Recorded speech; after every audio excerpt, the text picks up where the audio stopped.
Agora a gente vem para a minha opinião. Vale a pena fazer isso?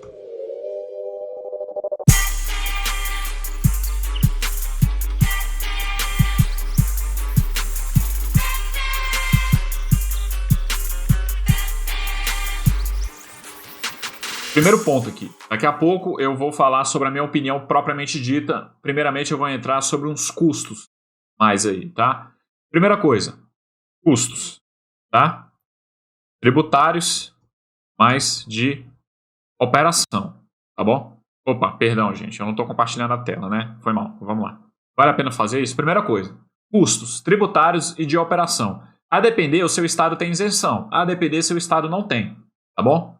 Então, é o primeiro ponto a você levar em consideração. Segunda coisa, é custos operacionais mesmo de fato.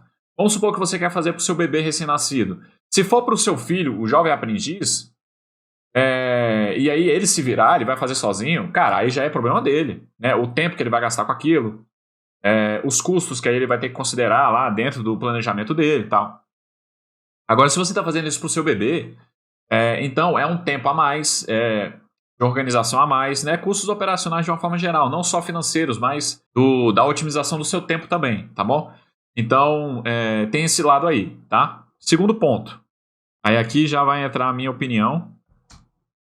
O que é seu, é seu. O que eu quero falar em relação a isso? Pessoal, é o seguinte, o que é seu, é seu.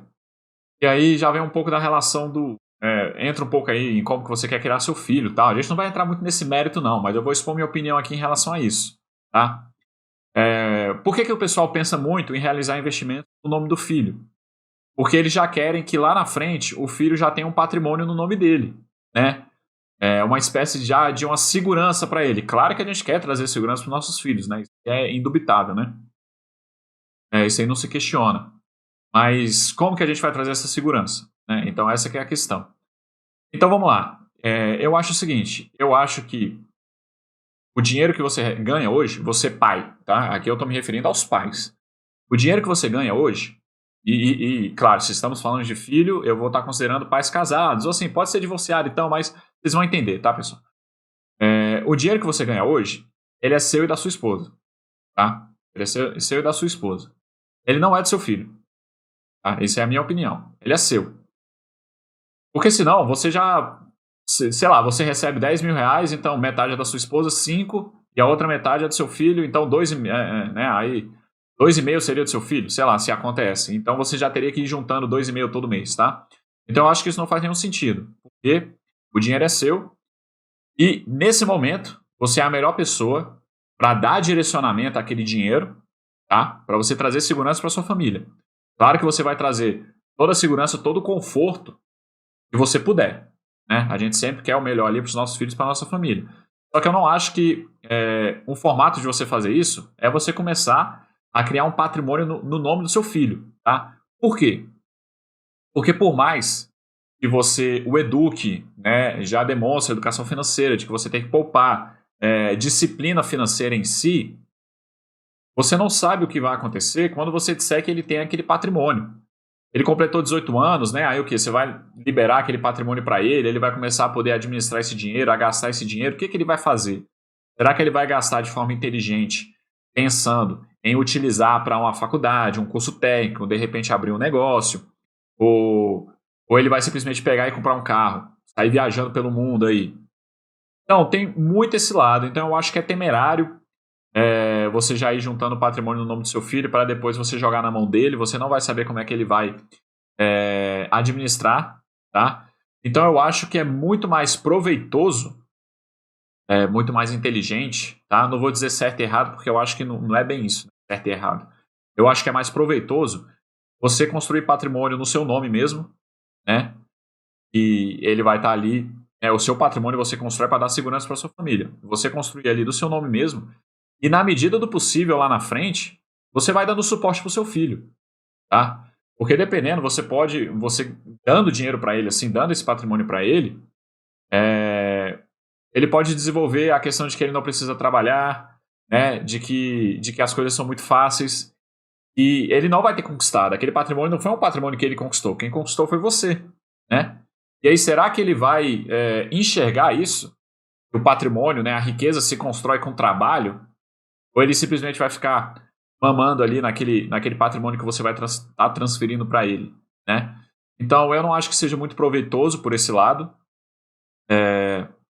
E aí, eu acho que os pais eles têm que estar ali para dar um suporte para o filho, da melhor forma possível. Então, é com o melhor estudo possível, o melhor curso de idiomas possível, a melhor faculdade possível. Se ele quer levantar um negócio e você tem condições, você pode ajudá-lo tanto na parte administrativa do negócio que ele vai montar, como na parte financeira. Você tendo condições, você deve fazer isso. Que a gente sabe que abrir empresa aqui no Brasil é uma coisa muito complicada, né? Muito complicada. Não é todo mundo que tem um perfil, né? Você tem vários empecilhos e você pode estar lá para dar o suporte com o seu dinheiro. E aí você vai dar o suporte lá, você vai dar o dinheiro para ele abrir aquele negócio lá da forma que você quiser. Mas ele vai estar vendo que o dinheiro é seu, né? Não é dele porque ele ali, de fato, ele ainda não conquistou nada, né? Então, eu não acho interessante essa ideia de você investir quando seu filho nasceu e você vai investir para ele, tá? Porque a gente também não sabe o futuro, a gente não sabe como que você vai estar lá na frente, tá? A gente não sabe como que você vai estar lá na frente, daqui a 20 anos, e dependendo, pode acontecer alguma coisa que você precise desse patrimônio que está lá no nome do seu filho. E, mas o patrimônio é dele. Cara, ao meu ver, não é. É para ser o seu, né? Aí é só uma questão de perspectiva e de opinião. É um patrimônio que é para ser seu. Será que seu filho vai te ajudar se você tiver com problema? Será que ele vai ter esse desejo, esse querer de que, a mesma forma como você deu suporte para ele a vida inteira, o filho também vai dar o suporte para o pai? Será que ele vai ter essa visão? Ele vai te ajudar? Não dá para saber. Então, eu acho que tem alguns perigos aí em relação a isso, ok? De uma forma geral, essa é a minha opinião sobre você fazer isso quando seu filho é bebezinho ali, tá? Quais são as exceções? Então, vamos lá para as exceções. E aqui eu volto para cá, porque agora eu vou escrever. Que é seu, é seu. Aí, o que eu quero dizer com isso, né? Como seu filho vai administrar esse patrimônio lá na frente, né? Você não sabe disso. Se você tiver problemas financeiros, será que seu filho vai te ajudar? Então, eu acho que esses são os dois perigos aí que pode ter, tá? Porque a gente sabe que o dinheiro, o patrimônio, né, ele desperta o lado negro das pessoas, né? O lado negro da força nas pessoas, e por mais que você tenha educado seu filho muito bem, você não sabe como que ele vai se comportar realmente com o dinheiro, né? Uma coisa, né, de uma forma bem geral, tá? Isso aí é fato, né, pessoal? Não preciso nem entrar muito nesses detalhes, mas se você batalhou por aquele dinheiro, você vai dar um determinado valor para ele. Você ganhou o dinheiro, se você ganha as coisas, o valor que você dá para essas coisas é completamente diferente, né? Completamente diferente. Então, você não sabe realmente como seu filho vai se tornar em relação a isso, né? Ele recebendo um dinheiro enorme e se vai despertar esse lado ruim nele ou não, né? Então, eu acho que a gente tem que se proteger em relação a isso. E vamos lá, quais são as exceções? Deixa eu pintar de outra cor. Cara, a primeira exceção. Exceção 1, tá? Jovem aprendiz. E aqui entra duas coisas. Cara, então se o seu filho é jovem aprendiz, ele já está trabalhando, ele já está tendo uma renda. Ou então, mesmo que ele não seja jovem aprendiz, mas ele consegue uma renda aí de alguma forma, tá? Mesmo que seja informal, tá? Não vamos entrar aqui nesses detalhes. E você já quer que ele já vá se educando financeiramente, mas sem forçar a barra, e você quer ajudá-lo a abrir conta no banco, abrir conta na corretora para que ele comece a investir sozinho, aí eu acho que é válido. Mas tem um porém aqui. Quanto menos novo ele for, cara, que você não jogue muita coisa em cima dele em relação a isso, né? Tem que dosar, tem que ter o bom senso, porque ele ainda é uma criança, né? Ele é um jovem, é um adolescente. E a gente não pode tentar colocar toda essa mentalidade, né, de adulto de fato, né, ou de um universitário na cabeça de uma criança, porque ele tem toda a infância dele, a adolescência dele para curtir também, né? Então a gente não quer que ele pare de jogar bola, né, pare de namorar para ficar preocupado com bolsa de valores, né? Então, a gente tem que ter essa balança aí. Mas eu acho que é muito válido, ele sendo jovem aprendiz, ele já tendo o próprio dinheiro dele, né?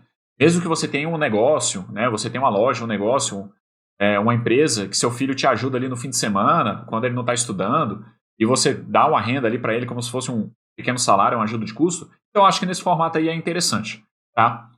Porque aí realmente ele já vai ganhando maturidade em relação à administração do dinheiro dele, tá? Não você simplesmente colocando ali escondido, em paralelo, para lá na frente você, pum, ó, isso aqui é seu, tá? Então, eu acho que essa é a primeira exceção. A segunda exceção é aqui entra seu filho sendo bebê, se filho especial, tá? Se você possui um filho especial, né, se ele é um portador de necessidades especiais. Por que eu falo isso? Porque, infelizmente, ele vai depender de alguém para o resto da vida, né? Dependendo da deficiência dele, ele não vai conseguir trabalhar, mas claro que existem inúmeras deficiências que ele pode trabalhar, né? Mas dependendo principalmente, se for uma deficiência que ele não vai conseguir trabalhar, pensa no seu filho aí com síndrome de Down, por exemplo, né? A síndrome de Down avançada. Ele vai depender de você pro resto da vida. Então, eu acho que aí convém você querer fazer um patrimônio no nome dele, porque, enfim, né, em caso de você morrer, ele já tem um patrimônio ali no nome dele diretamente, né? Aí os benefícios fiscais, eles podem compensar, porque a gente sabe que os juros compostos na renda variável, num prazo aí de 18 anos, vamos considerar você investindo em valor em boas empresas, você vai acumular um patrimônio muito bom, né? Muito bom. É óbvio que isso vai depender do seu aporte, né? Mas é de se esperar que dentro de 18 anos ele tenha um belo patrimônio nas mãos dele, no nome dele, né? E aí, sendo um garoto especial, naturalmente você vai estar administrando e quando você morrer, vai ter que ter alguém que você vai ter que designar para cuidar dele, né? E aí você vai ter esse patrimônio no nome dele. Então, de uma certa forma, fica protegido, né? Mais protegido ainda, você não vai ter problemas de herança dentro disso, ainda mais se você tiver outros filhos que não são especiais, né? Você pode ter uma briga em relação a isso, né? Como eu falo, dinheiro e patrimônio é coisa que desperta o lado negro da força das pessoas. Então, imagina que você tem um patrimônio lá de tantos milhões, você tem 2 filhos que não são deficientes e você tem um filho especial, né? Então pode ter muito problema em relação a isso. Agora, se você já está juntando patrimônio diretamente para ele, enfim, já está no nome dele e ele, de uma certa forma, fica mais protegido. Então, pessoal, são essas duas exceções que eu acho em relação a você querer investir no CPF do seu filho, tá? Caso contrário, eu não acho interessante, por causa desses custos tributários e operacionais que tem, e nessa questão de que a gente não sabe qual é a mentalidade que ele vai ter lá na frente, ele recebendo esse dinheiro todo. Tranquilo? Então, de uma forma geral, é isso. Mas beleza. Ah, pessoal, tem uma outra exceção aqui, porque é um caso muito específico. Ainda bem que eu lembrei aqui para também não deixar de passar a informação. É um caso bem específico, tá? O que é esse? Isso aqui foi até um aluno meu que falou, tá? Você acabou de ter seu filho, ele é recém-nascido, e aí você tem algum parente, geralmente são os avós, já quer criar uma poupança para o neto, tá? Aí a grande maioria, aqui eu falo com muita convicção, a grande maioria dos avós, o que eles fazem? Eles abrem uma previdência privada num banco, tá? Para o neto. Eu já vi diversos educadores financeiros fazendo isso, tá, pessoal? O que ele está fazendo? Ele está dando dinheiro pro Coringa. Assim, não tem como. Ele está dando muito dinheiro pro Coringa, tá? Muito dinheiro. Aí sim convém você abrir uma conta no CPF do seu bebê recém-nascido e o avô fazer a transferência diretamente para a conta dele, tá? Por quê? Porque o avô, ele só vai transferir o dinheiro se for para o bebê, né? Ele não vai te dar o dinheiro. Então, nesse caso aí, pessoal, você não vai recusar, né? Não, eu não quero, não sei o que, divisão de patrimônio. Aí não, né, pessoal? É uma doação que o avô está fazendo para o neto. Então, claro, você vai aceitar de mãos abertas, é lógico. E aí, naturalmente, o avô vai concordar apenas se já tiver no CPF dele, né? Então, essa é a outra exceção, ok? Essa é a outra exceção. Isso aconteceu com um aluno meu que ele me perguntou exatamente isso. Eu expus minha opinião, eu falei, cara, investe sozinho, é muito melhor. E eu falei o que eu coloquei aqui. Ele falou, cara, mas é um dinheiro que tá vindo da avó dele. E a avó só vai passar se for pro nome dele. Aí, claro e evidente que convém você fazer nesse formato, tá bom? Deixa eu escrever isso aqui, né? Esses são 3. Opa! Doação de algum parente diretamente para seu filho. Exemplo, avós, né? De uma forma geral, tem muito isso, né? Claro que pode ser o tio, né? O padrinho, é evidente, né, pessoal? Mas isso aqui é um exemplo, né? Como a gente está falando sobre jovens, tá? Deixa eu apresentar para vocês o livro que eu tenho, tá? Opa, deixa eu ver se a luz está ruim aqui para não ficar tão desfocado. Aqui tá bom? O livro que eu tenho para jovens, tá? Marcelo Maciel, Educação Financeira para Adolescentes, volume 1. Vida durante o ensino médio, tá bom? Não é um livro sobre investimentos, é um livro sobre educação financeira, onde eu falo. Eu vou me estender aqui só um pouquinho em relação ao livro, pessoal, porque o nosso tema de hoje é sobre adolescentes. Então, se você já tem filhos no ensino médio, tá? Terminando a 8ª série agora, tá bom? No início do livro, eu já falo que eu acho que o jovem ele tem que ler esse livro quando ele está entrando no primeiro ano, quando ele está no segundo ano, ele lê de novo, no terceiro ano, ele lê de novo, e quando ele se formar e está entrando na faculdade, ele lê de novo, tá? Aqui a gente fala sobre a importância da escola, ok? É o primeiro capítulo. Segundo capítulo, a gente fala sobre regime de previdência. É um capítulo chato, que eu imagino que os jovens estão achando chato, mas eu tenho que mostrar como é que é. Ele já tem que aprender, eu acho que ele já tem que aprender o que é a aposentadoria, o conceito de aposentadoria que o governo empurra pra gente, a questão de você pagar um dinheiro hoje para que o governo te devolva lá na frente daqui a 30 anos, sem saber se ele vai ter dinheiro para isso, porque existem vários empecilhos no meio do caminho. E aí você não ficar contando com esse dinheiro. Então eu explico como é que funciona os regimes de previdência aqui no Brasil. Capítulo 3 é a importância de por que poupar, para que ele não dependa de ninguém. Capítulo 4, a gente fala sobre as dimensões do dinheiro. Então aqui entra muito a questão de riqueza e ostentação, tá bom? Depois a gente entra as armadilhas de fazer dívidas. Por quê? Porque senso comum, tá? É você ter dívidas.